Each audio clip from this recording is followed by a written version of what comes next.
Hello, welcome. Thanks for stopping by to the weekly safety mile here with Jack and Kyle.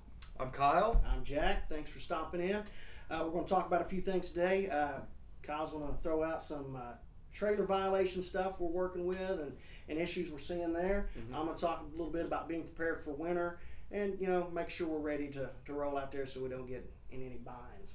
So let's see. We got birthdays and anniversaries we're going to talk about. So Yeah, absolutely. Birthdays. Birthdays this week, guys. We've got Christopher Myers, Fred Foster, Craig Torgeson, Joel Cedillo, Johnny Partridge, Darius Savage, Mark Mayfield, Steven Sadusky, Pat Lambert, Daniel Grimes, Rochelle Green, Reese Terry, Charles McKenzie, Jake Snell, Gerald Sunby, Jason Bray, Zadier Weeks, Jay Young, Howard Dindor, Vince Kellerman, Douglas Moore, and then Sean Moore. So happy birthday, guys. Hope it's a great one. Hope it's the best you ever had in your life.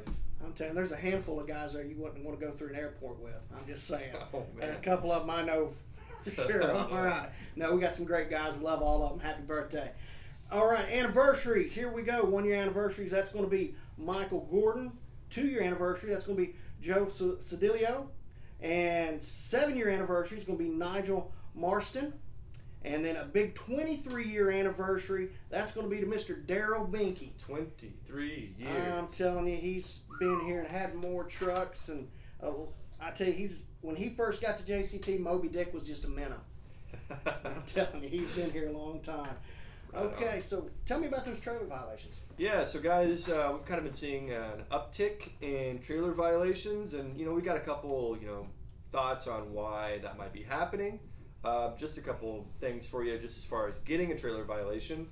For one, trailer violations account for about 60% of our recent violations. So again, we have been seeing a trend in that area.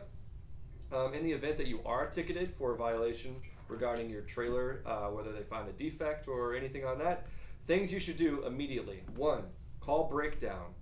They'll make sure we get you set up to get repaired. They'll get the ball rolling to make sure that you're down for the minimum amount of time. That way you'll be up and making money as quick as possible.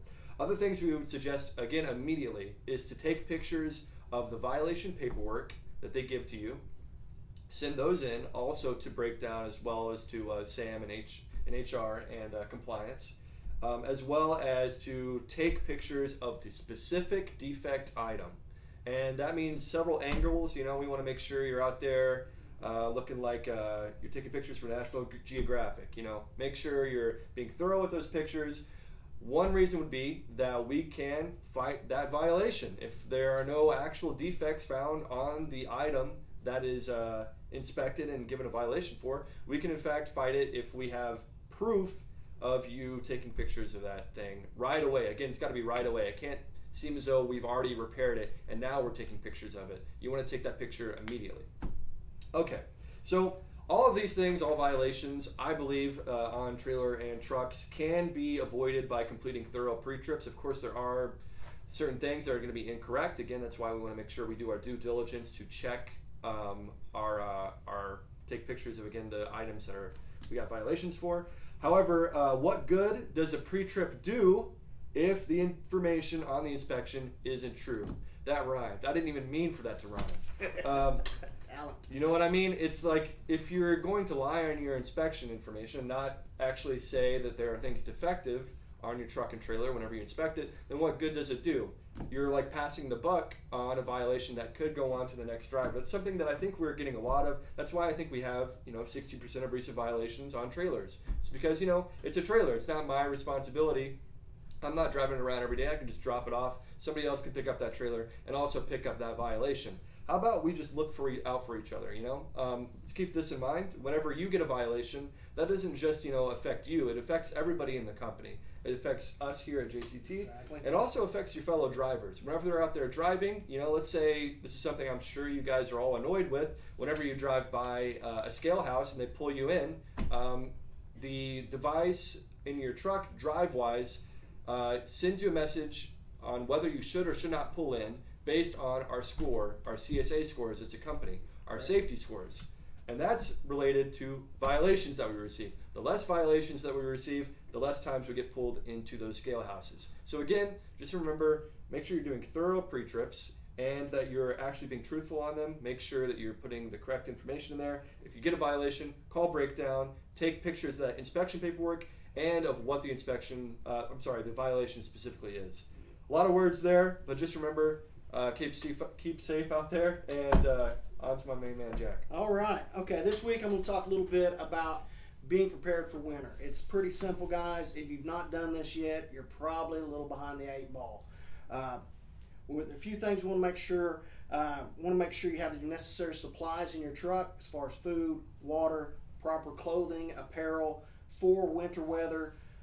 You never know when you're going to get caught up in a storm, and especially up on 80 in the northwest, or even on 40. You get out the other side of Amarillo up into and over into Albuquerque, the road can get shut down and closed pretty quickly, and sometimes it takes a little bit of time before that road gets opened back up. So you need to make sure you're ready and prepared in your truck if the road is shut down.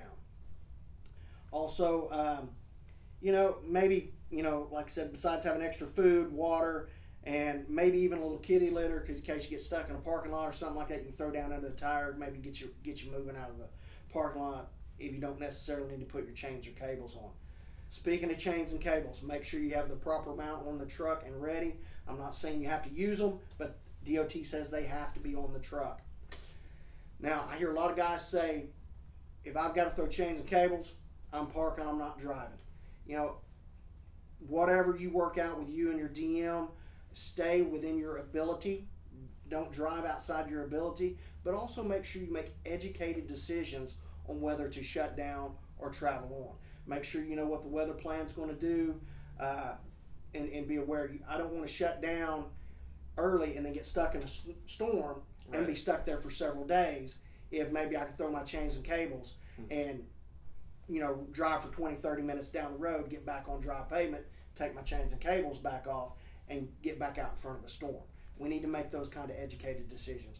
Also, when it comes time to shutting down because of weather, there are times the weather gets bad, we may need to go ahead and put some chains and cables on that vehicle to go ahead and get yourself someplace safe.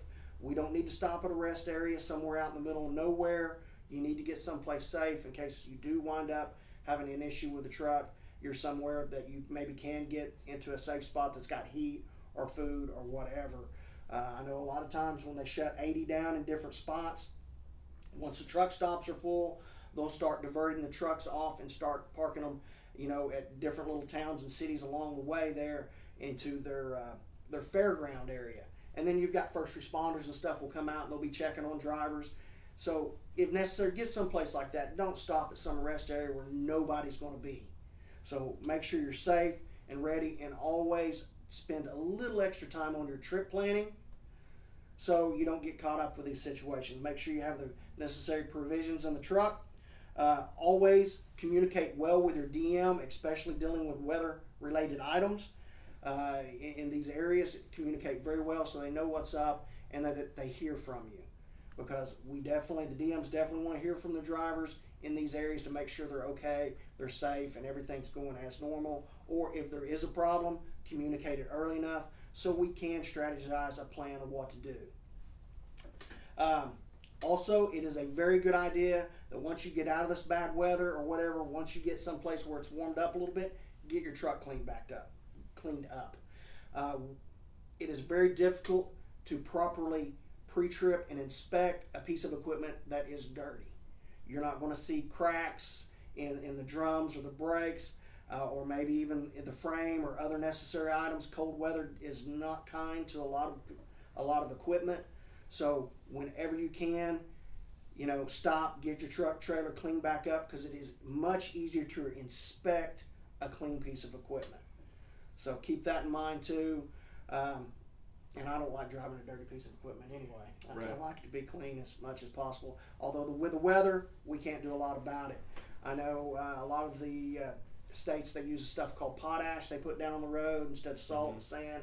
This stuff gets on the vehicle, it gets caked up, and even kind of starts staining the vehicle as well. So we want to get that cleaned off. Also, basically, so we can see our brakes, we can see our mechanical components of the vehicle, so we're doing proper inspections.